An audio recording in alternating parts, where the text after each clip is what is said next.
I got to tell you what. I really liked it. I didn't like it that Junior Caminero just got tired and just kind of laid an egg in that second round. But overall, I liked it. They didn't have the clock, so it wasn't moving as fast. It didn't bother me at all. I really liked it. And Jeff Passan from ESPN, he is the MLB guy, and he came out yesterday and said, it's going to stink. That's what he said. It's going to stink. And then he actually today came on and said, am I dumb or what? What did you think? I mean, it didn't bother me that it wasn't going as fast as it did when they had the clock. And I have been listening to, though, like a lot of former players that were in Home Run Derby. And they said that you cannot simulate it when you're in front of the whole world like that. And like I said, there's no screen. I mean, there's no cage. The world is watching. And, those cameras, man, they're up on you, in you, like, wow. And there's so much pressure, and you got to just jack them all. And they're tired. Who was it? Was it last night on Netflix? There was a couple of different scenarios. I think it was on Netflix, and one of the former players was saying that when he was in, the Major League Baseball's Home Run Derby, he was sore for 5 weeks. 5 weeks to get that soreness out. So congratulations to the kid, Jordan. He's only making $800,000. He's so young. He's making $800,000. He made $1 million last night. So he made more in one night than he makes all year. And it was kind of cool. Schwarber, I like him. And it's in Philly. Oh, and that we're gonna touch on the Philly fan. We are gonna touch on the Philly fan today. But I do like Schwarber. I remember talking to Joe Madden a while ago, and he had him as a player, and he said he was great. He was great. I like Bryce Harper too. Even though they're Phillies, I'm not a fan of the Philly sports market. I like Bryce Harper. Bryce Harper has been in the limelight since he was 16 years old. I remember when the Philadelphia Phillies signed Bryce Harper. He came over from Washington, and it was during spring training and the very, very, very beginning of spring training. And they had a big press conference in Clearwater at the spring training home, or the home of the Clearwater Threshers, right off of US 19. Nice ballpark there for a minor league spring training facility. And they put him on top of the dugout. He was with his father, his mother. His father looks like, oh yeah, Randy Macho Man Savage. He had the dyed beard, the hair. He was jacked. Yeah, I don't know if he still looks like that. Look up Bryce Harper's father. He used to throw to him when Harper won it in 2018, but he said, my dad's not pitching anymore, so he's not pitching for me last night. But it just goes to show you, like Harper, I mean, you can't father time, but he has been in the limelight. And there was the cover of Sports, I think it was Sports Illustrated, when he was 16 years old. He had that eye black that came all the way down on his face, and he had that swing, and he was 16 years old. There's video. You can go on YouTube. That was back in 2009. I have the nice. Photo. Yep. Nice. This is Chris Mathis. Man. Hello, Chris Mathis. Hello there, Rock Riley. That is awesome. So you had that? What did you have it in your room or up in Blairsville? I just remember seeing the cover of it, and I thought, man, they are really hyping this guy up. And sure enough, he's been, as they talked about on the broadcast last night, just a superstar since high school days, really. Yeah. Since high school. Yeah. All that time to be in the limelight and have all that pressure and attention and still be able to do it and be kind of normal. When he was in high school, he was already so good. Oh, so my thing is on video, I don't know if you ever saw that, Chris, there's a video of him as a high schooler hitting these bombs at Tropicana Field. It's at the Trop. Yep, I remember seeing You remember that? I Boom, went to a off the game back. couple of weeks ago, and I was reminding my buddies that, Bryce Harper, when he was in high school, maybe just getting out of high school, hit the back wall at Tropicana Field. Yes, you are right. It went viral. It was all over Sports Center back in the day. It was everywhere, and it was home of the Rays. Chris Mathis remembers that. He was just a young pup in Blairsville, Georgia, and who would have thought that he would remember that? Yeah, and it was then years 11, later, 11 on years air, old. 11 years old, this pup. How about that? So anyway, what they did was, when the Phillies signed him, they had the press conference at that little stadium off of US 19, and they had him on the dugout, and they had that poster from Sports Illustrated at 16 years old blown up, and they had that up behind him in the dugout. And then they had his Phillies jersey and this and that. And I was talking to one of the scouts, and he's like, it really is incredible that this long he's been in the limelight and is still coming through. And when he was in high school, he was so good, and he knew he wanted to play against better competition. He went away to a junior college.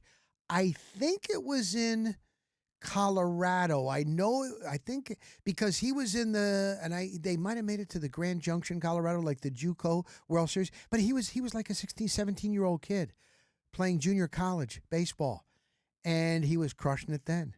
And it really, really something. So anyway, I liked Home Run Derby, and I will tell you this: Tomas, he is the pitcher that was pitching to Junior Caminero. That's not easy. You think. When you're just sitting on your couch, like last night, you're like, oh, my God, man, I can lob it up there. But there is a lot of pressure. There's all eyes on you. And he was boom, boom, boom. And you know what? I didn't mind. Did you mind it? I didn't mind it if the player took, a couple of strikes and just needed a breather. Like Contreras, he had such a good first round. The kid from the Florida Gators, Jock, oh my God, Kansas City Royals, that first round, oh my, he hit an upper decker shot, Caglianone. So I just, overall, I liked it. And I was like, ooh, Junior, to me, when I was watching that first round, I'm like, oh, my prediction's looking good. I'm like, he's in the second round, and you know what? He wasn't really sweating. He's only 23 years old. He looked calm, cool, and collected. And I like Tomas, his pitcher, and I'm like, ooh, he's in a good spot. And then what happened? You know what happened? I think maybe the rest got to him. Maybe the break got to him, if I'm not mistaken. But it was odd to see just how much he had cooled off. And I know we were all disappointed about it. Then you see all the hate on social media. Your guy screwed you. Your guy, what a joke. I'm like, it's a home run derby. This is for fun. Like, yes, everybody wants to win. If I was competing in that, I wanted to win. I know Bryce Harper said before the tournament last night he didn't care if he didn't win. That's not true. Come on, deep down, he wants to win, and you saw it. Who said that last night? Bryce Harper. He was interviewed. Did he really say that? He said if it came to him and Bryce. Schwarber, he's like, I already won. He's like, it'd be cool, but I'm not needing to win, is what he said. So to see Junior cool off like that, it's going to happen, and he's going to be back. If he's interested in it, which I imagine he will be, going out into a national spotlight like that, such as the Home Run Derby, a good way to promote himself, especially on his rookie deal. I mean, why not? If I'm him, I'm going back every year they invite me. Yeah, good point. Now, I think tonight he's going to, well, you know what? Should I do my prediction again? I think he's going to have a good game in the World Series. Am I Mr. Homer here? I can't stand like Homer's, like everything is positive. No, you got to call it like it is. But I want to see Junior bounce back tonight, starting at third base, and I'm looking forward to it. It's the one All-Star game that I can watch because, let's face it, when the NHL has their All-Star game, there's no defense. The NBA, oh, my God, there's no defense. They walk it up the court. They just throw it up. They did away with the Pro Bowl, tackle football, when it used to be in Hawaii. And they tried different things, and they've tried the flag football, which I don't. Do you watch that, Chris Mathis? Do you watch the flag football Pro Bowl? Absolutely not. I couldn't tell you anything about it. And you see that, and but this is the one that and I'm a huge football is by far the top dog for me, and I won't miss anything football, but I'm not going to watch that flag football ordeal. I did see the highlights because Tom Brady was that the Brady? No, that's a whole different league. Baker. Yeah, forget about that. I didn't watch any of that. He actually got MVP the first year that they did the flag football in Orlando. He got MVP of the game. Well, Baker Mayfield. I'm pretty sure he did. He did. Well, I didn't even. Nobody really knew because it's kind of a throwaway situation with that. But you look at the All-Star game in Major League Baseball and the Home Run Derby. There's no doubt it is the best. It is the best. It's the cream of the crop. And the thing is, okay, so when a pitcher gets on that mound tonight, Dylan Cease, Toronto Blue Jays, he's starting for the American League. He's going to try his best. He's throwing 95. He's going to break it off. He's going to give you the Uncle Charlie. He's going to do, he's going to try to get him out. The batter is not going up there and not trying to get a hit. Like he's swinging just as hard as he is for a regular season game. So, and when the ball comes to a shortstop or a second baseman or an outfielder, he's going to try to make the play. Or if they got him in on second, they're going to try to turn two. So I do like the All-Star game. And I'm hoping that all of the Rays come through. I hope Baker gets a chance, Brian Baker, and it's going to be cool. Now, Chris Mathis. Oh, let me set the stage for you. So we're here till 6 o'clock. We had a good show yesterday, and we appreciate everybody chiming in, both on the phone lines and on the text board. It was really, really good. Let me give out the numbers. Sometimes I forget to do that. We are 888, if you want to call in, 888-388-0957. One more time, and we like new callers, too, as well. We like our old caller, but we like new callers. 888-388-0957. Now, our text line is 82945, and always start your text with DAE. 3 o'clock, Ira Kaufman, JoeBucksFan.com. He has been covering the NFL for 50 years. Chris Mathis isn't even 50 years old. I think even pretty much like double Chris Mathis. You're talking like Ira's amount of years he has covered the NFL. He covered the Giants. He's got great stories. But anyway, he is the Pro Football Hall of Fame representative with the Riders here in Tampa Bay. So when it's time for anyone on the Buccaneers to try to be voted into the Pro Football Hall of Fame, Ira Kaufman, his nickname Sage, the Sage of Tampa Bay sports, he's the one that makes the pitch to all the other writers. And he does his homework all year long. He does a really, really good job. And so anyway, he sat down with John Gruden 2 days ago in his office, put him on the Ira Kaufman podcast, and you may have seen the news. I think we saw it from Mike Florio. I think I saw it there. Joe Bucks fan.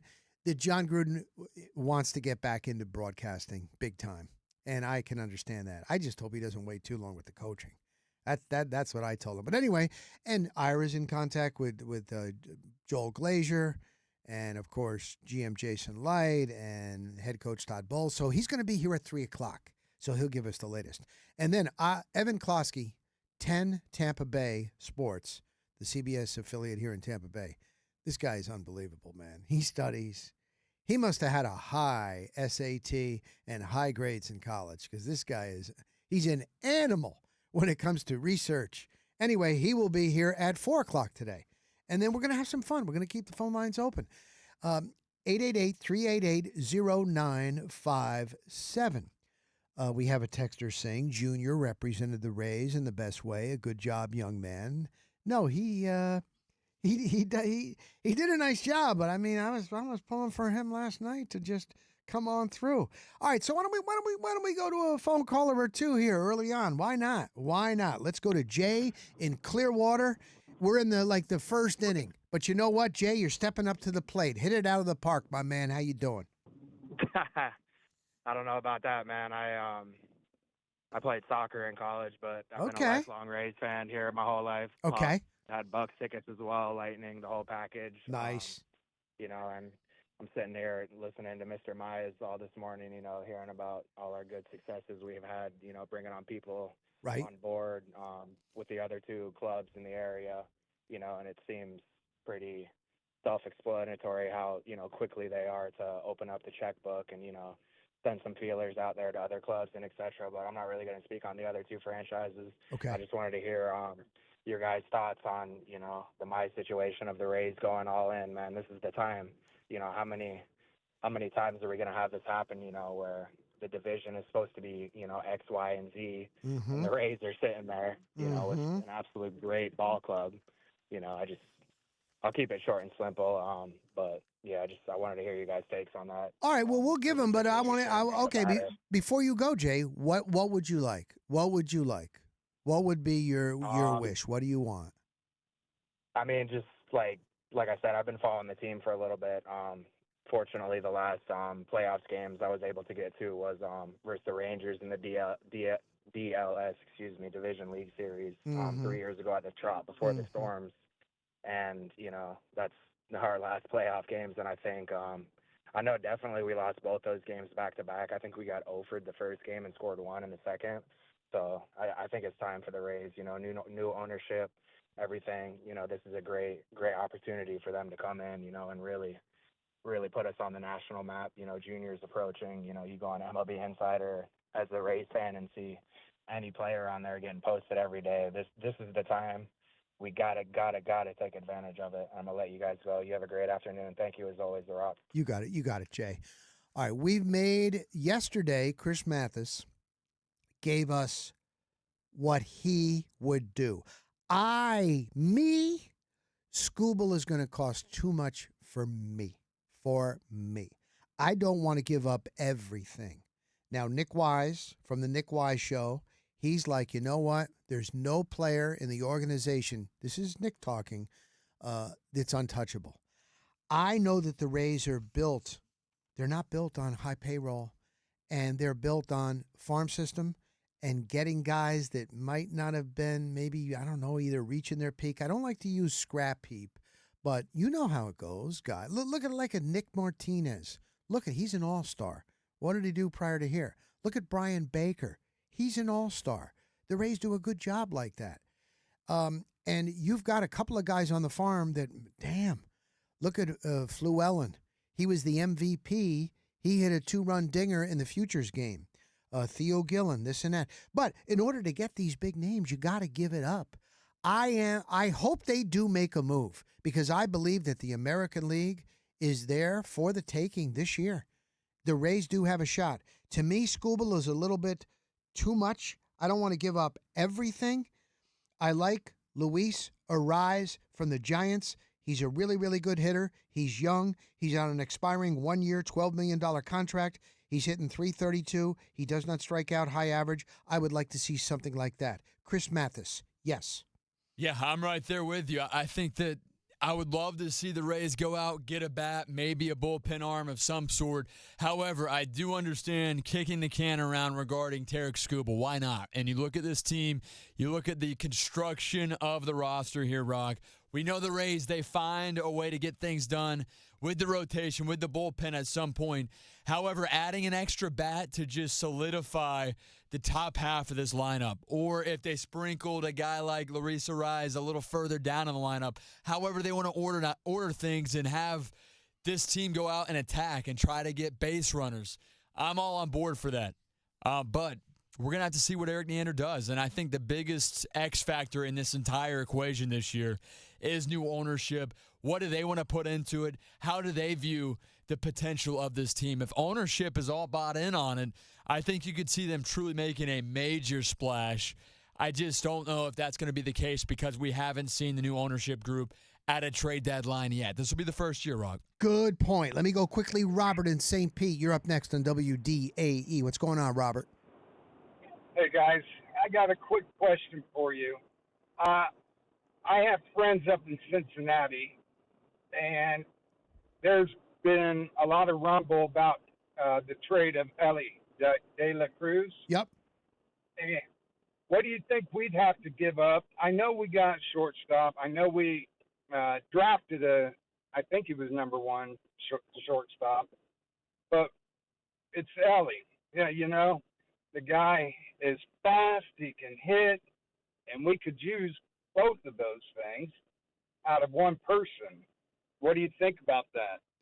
He would be unbelievable. I bet he's one of the best players in the game today. You know what? I'm going to do a little research. Chris Mathis and I are going to do some research. We're going to get on the phone lines right down to the Cincinnati Reds. I will say in this break. Ellie De La Cruz. He's